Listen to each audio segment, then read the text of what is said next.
Prefer చేసే మూవీస్లలో ఇదొకటి. ఈ సినిమా కమర్షియల్ గా మ్యాసివ్ సక్సెస్ అయింది and Aarti Agarwal fresh face, talent and performance ప్రేక్షకులతో స్ట్రాంగ్ గా కనెక్ట్ అయింది. తర్వాత తనకొచ్చింది తన లైఫ్ ని చేంజ్ చేసే ఆఫర్. వెల్, నెగటివ్ గానా పాజిటివ్ గానా అనేది వీడియో మొత్తం చూసి మీరే కామెంట్ సెక్షన్ లో కామెంట్ చేసి చెప్పండి.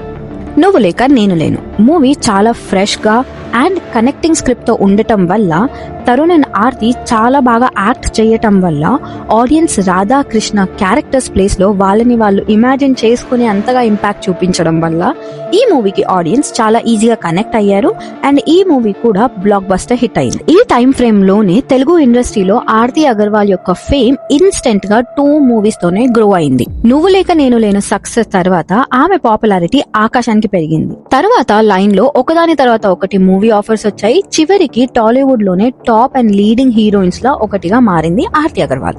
తన పాపులారిటీ ఎంత పెరిగింది అంటే